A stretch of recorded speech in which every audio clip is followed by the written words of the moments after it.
미스 마더 미첨은 길모퉁이에서 조그만 빵가게를 하고 있었습니다. 미스 마더는 올해 40세. 은행 통장엔 $2,000의 예금이 있고 인정이 많은 여자였습니다. 결혼할 기회가 미스 마더보다 훨씬 적은 사람들도 결혼을 한 여잔 많이 있었습니다. 일주일에 두세 번 빵가게에 찾아오는 손님이 있었는데 그녀는 이 손님에게 관심을 갖기 시작했습니다. 안경을 쓴 중년 남자로 갈색 턱수염은 가지런히 깎아서 끝이 뾰족했습니다. 그는 강한 독일 악센트가 섞인 영어를 썼습니다. 옷은 여기저기 닳았거나 기웠고 구겨졌거나 헐렁헐렁한 부분도 있었습니다. 그러나 언제 봐도 말쑥하고 매우 예의 발랐습니다. 그는 언제나 단단해진 묵은 식빵을 2덩어리씩 사갔습니다. 새 식빵은 1개에 5센트였지만 굳은 것은 2개에 5센트였습니다. 이 손님은 언제나 굳은 식빵밖에 찾지 않았습니다. 언젠가 미스 마던 그의 손가락에 빨강과 갈색 얼룩이 묻어있는 것을 보았습니다. 그때 그는 그가 화가이고 매우 가난하게 살 거라고 생각했습니다.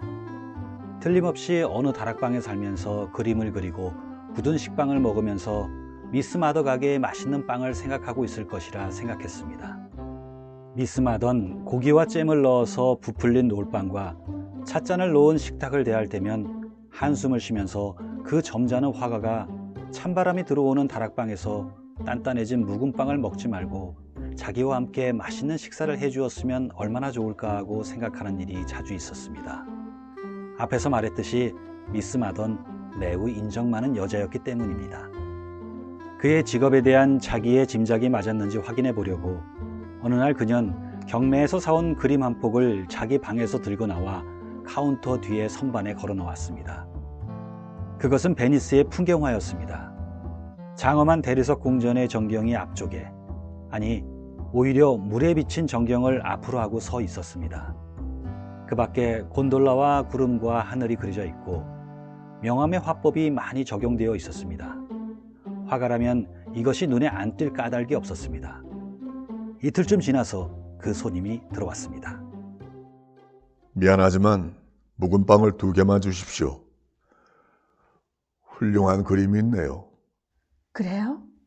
미스 마던 빵을 포장하며 자기의 계획이 맞아 들어가는 것을 속으로 기뻐하면서 말하였습니다. 저는 미술가 그리고 그림을 무척 좋아해요. 이거 좋은 그림이라고 생각하세요? 궁전은 글이 잘 그려져 있지 않군요. 원근법도 잘못되고요. 안녕히 계십시오, 아주머니. 그는 빵을 받아들고 꾸벅 인사를 하곤 바쁘게 나가버렸습니다. 그래, 저희는 화가가 틀림없어. 미스 마던 그림을 다시 자기 방에 갖다 놓았습니다. 그의 눈은 어쩌면 그렇게도 부드럽고 상냥하게 안경 속에서 빛날까? 그의 이마는 어쩌면 그렇게도 넓을까? 한눈에 어김없이 원근법을 판단할 수 있다니. 하지만 천재는 인정을 받을 때까지는 흔히 고생을 하는 거야. 아, 만일 그 천재를 내가 후원해 줄 수 있다면 얼마나 좋을까? 그는 요즘 빵가게에 오면 진열장을 사이에 두고 잠시 잡담을 하다가 돌아가는 일이 잦았습니다. 그는 미스 마더의 명랑한 수다를 매우 좋아하는 것처럼 보였습니다. 그는 여전히 묵은 빵을 사갔습니다. 케이크도 파이도 그녀가 자랑하는 맛있는 셀리너는 하나도 사가지 않았습니다. 그녀는 그가 차츰 여유어가고 힘이 없어 보인다고 생각했습니다. 그에게 뭔가 맛있는 것을 보태주고 싶은 생각이 간절했지만 예술가의 자존심이 강하다는 것을 그녀는 알고 있었기 때문에 그렇게 하지 못하고 있었습니다. 미스 마던 가게에 나올 때 물방울 무늬의 블라우스를 입었습니다. 안방에서 그녀는 마르멜로 씨앗과 붕사를 섞은 이상한 혼합물을 만들었습니다. 얼굴을 아름답게 만들기 위해 많은 사람들이 사용하는 것이었습니다. 어느 날 그 손님이 여느 때처럼 가게에 나타나서 진열장 위에 5센트짜리 동전을 놓고 굳은 빵을 찾았습니다. 미스 마더가 굳은 빵으로 손을 내밀었을 때 요란스레 소방차가 지나갔습니다. 손님은 누구나 그렇듯이 그도 얼른 문가로 가서 내다보았습니다. 순간 좋은 생각이 떠올랐습니다. 10분 전에 우유 배달부가 놓고 간 신선한 버터 1파운드가 있었습니다.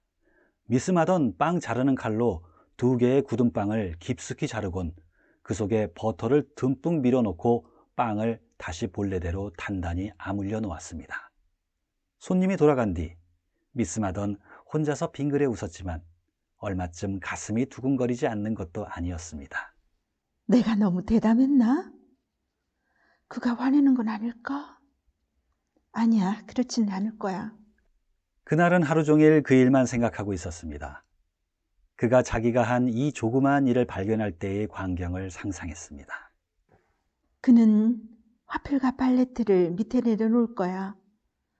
옆에는 나무랄 데 없는 원근법으로 그리고 있는 그림을 얹은 이젤이 있을 것이고, 그는 퍼석퍼석한 묵은 빵과 물로 점심을 준비할 테지. 그리고 빵을 얇게 썰 것이고. 미스마던 얼굴을 붉혔습니다. 그분은 빵을 먹으면서 그 속에 버터를 넣은 손을 생각해 줄까? 그분은 그때 입구에 달린 벨이 거칠게 울렸습니다. 누군가가 요란스럽게 소리를 내면서 들어오고 있었습니다.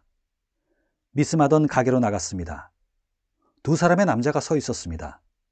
한 사람은 담배를 피우고 있는 젊은 남자였는데 지금까지 본 적이 없는 얼굴이었습니다. 나머지 한 사람은 그녀의 화가였습니다. 이 바보 멍청이! 화간 시뻘개진 얼굴에 모자를 머리 뒤로 젖히곤 엄청나게 큰 소리의 독일어로 외쳤습니다. 젊은 남자가 그를 데리고 나가려 했습니다. 그냥은 나갈 수 없어! 이 여자한테 한마디 해주기 전에는. 그는 2 주먹을 맹렬히 흔들어대며 잔뜩 화가 나서 소리쳤습니다. 자, 가세. 이제 할 만큼 했잖아. 당신은 날 망쳐놓았어. 알겠어? 이 주제넘은 고약한 여자 같으니라고.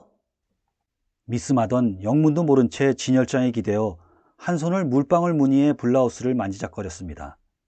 젊은 남자가 성난 화갈 문 밖 길거리에 끌어내놓고 다시 돌아왔습니다.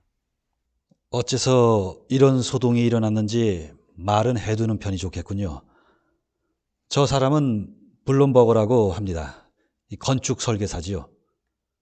나도 저 사람과 같은 사무실에 일하고 있습니다. 저 사람은 지난 석 달 동안 새 시청의 설계도를 그리는데 몰두해 왔습니다. 그리고 어제 간신히 선을 잉크로 그리는 단계까지 완성했습니다. 아시다시피 설계사는 언제나 연필로 먼저 제도를 한답니다. 그것이 완성되면 한 주먹의 굳은 식빵 부스러기로 연필 자국을 지워나가지요. 그 편이 고무 지우개보다 훨씬 잘 지워지거든요. 블룸버그는 그 빵을 댁에서 사 쓰고 있었습니다. 그런데 오늘 이젠 아시겠지만 그 버터 그 때문에 블룸버그의 설계도는 엉망이 되어버렸습니다. 이젠 아무 쓸모가 없어졌지요. 미스마던 안방으로 들어갔습니다. 물방울 무늬의 실크 브라우스를 벗고 언제나 입고 있던 낡은 갈색 옷으로 갈아입었습니다. 그리고 마르멜로 씨앗과 붕사를 섞은 혼합물을 창밖의 쓰레기통에다 쏟아버렸습니다.